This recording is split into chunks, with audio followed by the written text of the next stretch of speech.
The Cessna 172 is the most successful small airplane of all time, with over 44,000 of them having been built since 1956, and they're still making them. They haven't changed much, at least not from the outside. The first ones had straight tails, but in 1960 they changed it to the A model, which had the more familiar swept tail. I'm told largely for aesthetic purposes. In 1963, the Cessna 172D model had a lower profile fuselage which allowed a rear window and also changed to a one-piece windshield. And other than that, from the outside, they're all pretty much the same. They've changed a lot on the inside, of course, starting with the engine. The first engines were Continental 0300s, which had 6 cylinders and ran nice and smooth, but they only had 145 horsepower. Also, they were not considered the most reliable. By the mid-60s, this was changed to the Lycoming 0320.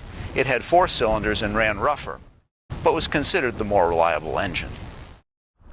By the 1980s, no general aviation aircraft were being produced due to problems with tort law in the U.S. This was resolved in the 1990s with tort reform, and in 1994, Cessna resumed production of the 172 with the R model. It had a fuel-injected Lycoming engine that had 160 horsepower. And then in 1998, they changed to the Cessna 172S, otherwise known as the XP. This one is still in production today and has a 180 horsepower fuel-injected engine. Not surprisingly, a large aftermarket has grown up around Cessnas, including what's called the Supplemental Type Certification, or STC. This allows an outside manufacturer to substantially modify the design and then submit to the FAA for approval. One of the more interesting of these is the Redhawk. The Redbird company, known for its full-motion flight simulators, obtained rights to the STC for what started out as a Mercedes 4-cylinder turbocharged automotive diesel, modified for aviation use.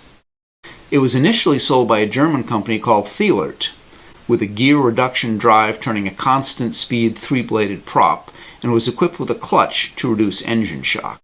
Unfortunately, the clutch and gear drive proved to be weak points in the design, and Thielert went bankrupt before they were able to sort out all of the problems. The patents were eventually bought by Continental, and after further development, it was launched as the Centurion engine. Harmony Flight Services in Nashville acquired a few of these, and I've had the good fortune to learn how to fly them. Let's take a closer look. The first thing to notice is that someone at Redbird had a good sense of humor, and the classy red and white color scheme is carried through to the interior as well. Take a moment to look at the caption stenciled on the outside. Flap, a real drag. Aileron, you can bank on it. And my favorite, propeller. If you can read this, you are too close. Inside, it's sparse but functional. And the first thing on the inside that I noticed was the single power lever that replaces the usual throttle and mixture knobs. It also adds a couple of large gauges, the AED and the CED, which monitor such things as engine oil temperature, water temperature, fuel temperature, and gearbox temperature. Because it's a diesel, the startup procedure is a little bit different. It has glow plugs instead of spark plugs. Once the engine master switch is on, wait for the glow plug light to go out before starting. Glow plug light is out. Press starter. The engine management is full FADEC, which stands for Full Authority Digital Engine Control. This means that the engine won't run without battery power, and so part of the startup routine is to make sure that you have battery backup. Master battery off. Master battery on. Test. Force B switch on. You also need to make sure that both the FADEC A and FADEC B circuits are working. Engine should be in the green. Force B switch off. FADEC lamps A and B off.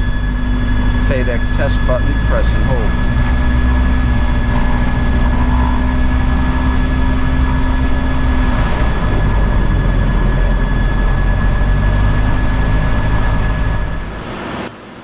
Once started, it's amazingly smooth and quiet inside, a function of both the engine and the constant speed 3-bladed propeller.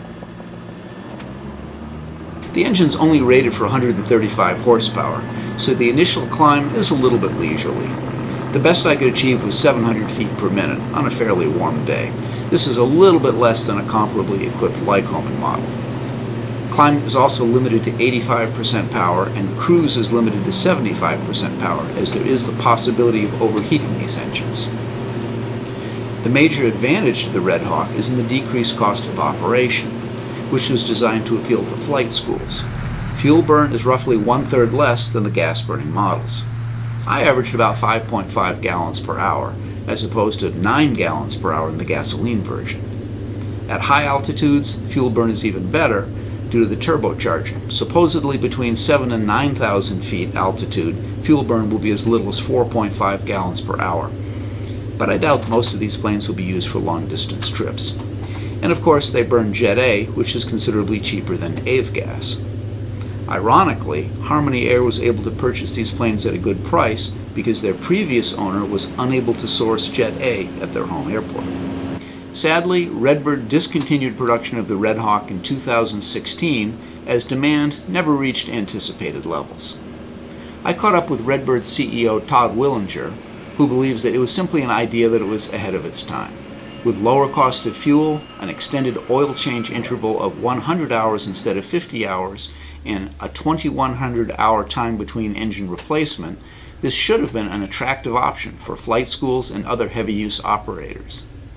Sadly, for the moment, it appears to be relegated to a footnote in aviation history, along with so many other good ideas that simply failed to gain traction in the slow-moving world of general aviation. If you ever get a chance to fly one, you should. I think you'd like it.